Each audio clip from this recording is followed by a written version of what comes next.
And now, from the Room 111 studios, it's Hacking Engagement with James Sternovich.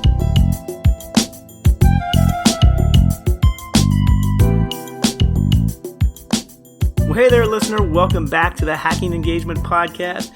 And before I get started, I have to confess something. My episodes of late are too long.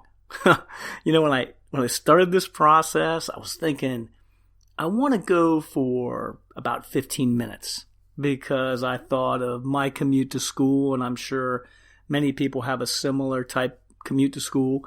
And what happens a lot of times on my commute to school, and maybe you can relate to this, is a great idea pops into my head. And I rush into the building, rush into my room, and transform everything and try that idea.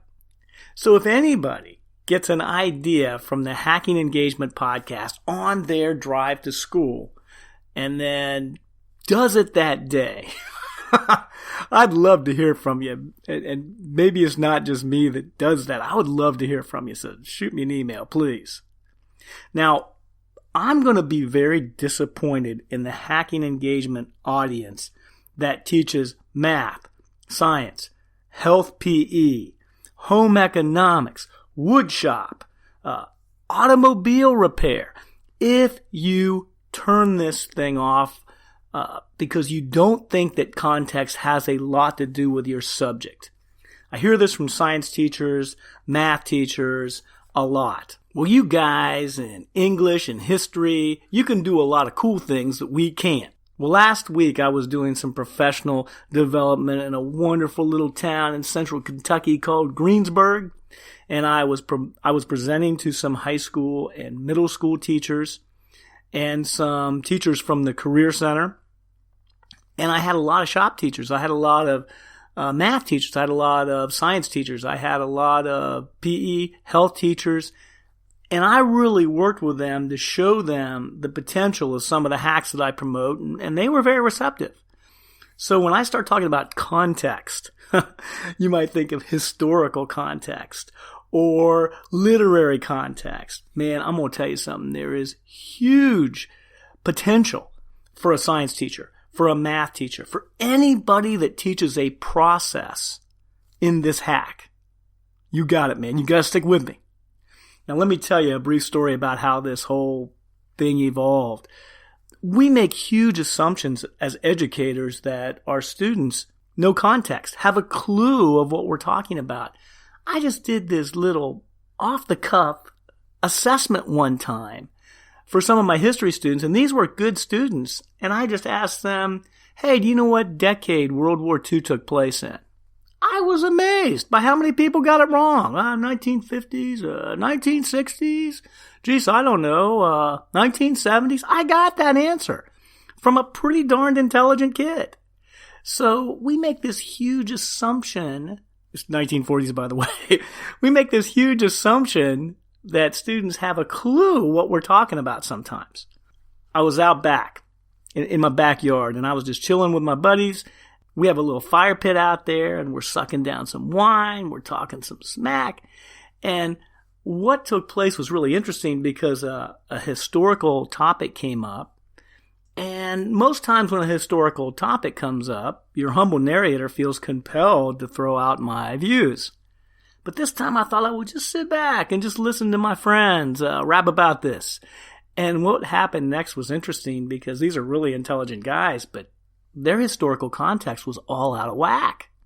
So if these accomplished professionals are clueless on historic context, when it comes to pretty important events, why in the world should K-12 kids be any better? So it got me thinking about how I need to go ahead and develop a way to instill contextual confidence in my students, and that will lead to engagement. I know you're going to love this episode. Math and science teachers, don't touch that dial. Hey, so get this, listener. My publisher contacts me and says, I love the way Hacking Engagement is selling. How about doing 50 more? I was all over it like a cheap suit. So the name of the book is Hacking Engagement again, 50 teacher tools that will make students love your class, and it's going to be available on Amazon's virtual shelves in the late summer of 2017. In the meantime, if you're looking for more teacher empowerment resources, as always, visit hacklearning.org. Now let's get back to the solutions part of the Hacking Engagement podcast. When we study a concept in my history class, I want my students to be able to do 3 things: define it, place it into context, and explain why it's important. I love to find tools to help them in this journey. I found a great one, man. It's called ReadWriteThink.org. It's a website developed by the National Council of Teachers of English. And what they have on there that's really cool is a virtual timeline builder. And on this timeline, you get this template, this blank template.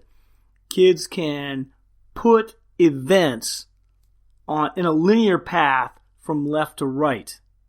And then on these events, they can put really cool images that they obtain off the internet. Of course, they're public domain or Creative Commons images.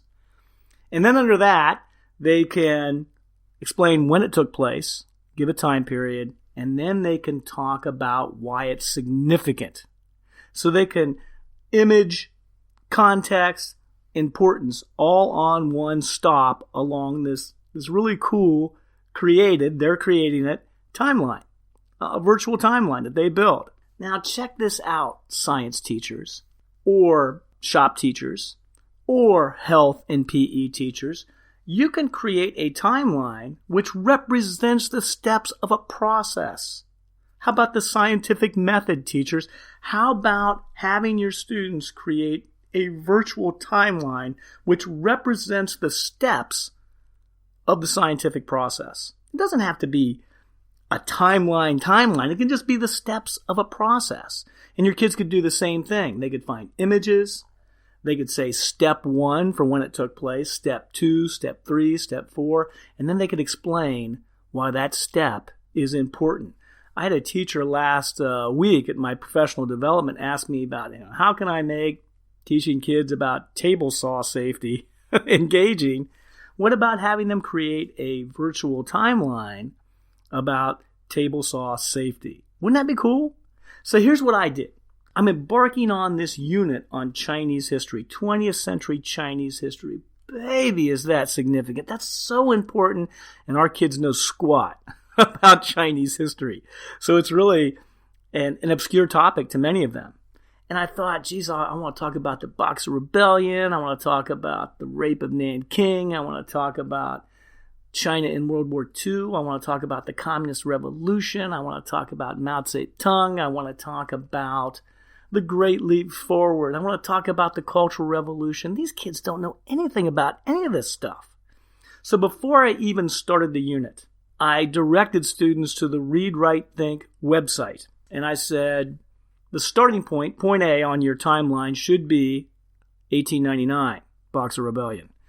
The point B on your timeline should be 1949, Communist Victory.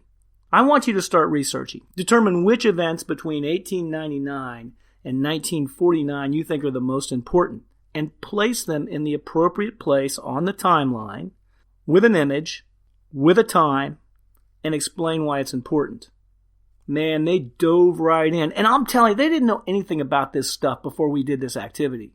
The next day and the following days of the week, when we started talking about this stuff, they had some background that they created instead of me just talking about it. This was a really powerful experience. Now, on my show notes, I will show you an image of a timeline. You get 2 images. Not only get that image of the timeline, but you also then have another page which lists the significance or why these events or stops along the timeline are important. This is a great way, a fantastic way to introduce a topic. When I was doing PD in Kentucky last week, I will tell you that this tool that I demonstrated had one of the most powerful effects. So you need to figure out how you can take this tool, and like I said, there's images on my show notes, a link on my show notes, and utilize it in your class. Here's the last thing that I'm going to tell you, but it's an important one, and it'll frustrate your students unless you go this route. Once kids have completed their timeline, direct them to select the Finish button. This is a crucial step on ReadWriteThink. If kids don't hit Finish, they may lose what they've created. And I had some kids do that, and they got real frustrated. So they got to hit Finish. Once they select Finish, they can then download a PDF of their timeline and share it with you and classmates. And something else you can do, by the way, is then you can have kids collaborate with one another and describe their timelines and why they chose the event, why they chose the images, and why they chose the significance that they assigned. So here we are at the What You Can Do Tomorrow section. And the first thing you have to do is you have to create your own timeline on ReadWriteThink. This will familiarize you with the process. Be certain when you're done to select Finish. This will permit you to download your timeline image as a PDF, and also the bullet point significances can be downloaded as well. Then, once you got the process down, you need to select an important topic. This would be a great introduction for a unit. It could also be used effectively to describe the steps of a process, and I love that concept. Finally, formulate small group discussion groups. After timelines are created, students could compare and contrast their timelines with classmates. This will further help kids contextualize because peers may have included events they didn't consider or significances they didn't consider. When students are able to place events or processes in context, they become confident and engaged academic explorers.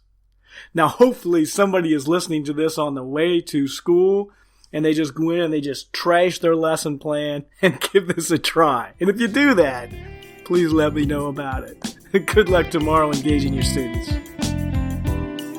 Show notes for this episode can be found at jamesallansturtevant.com. If you enjoy Hacking Engagement, please subscribe, rate, and review us on iTunes.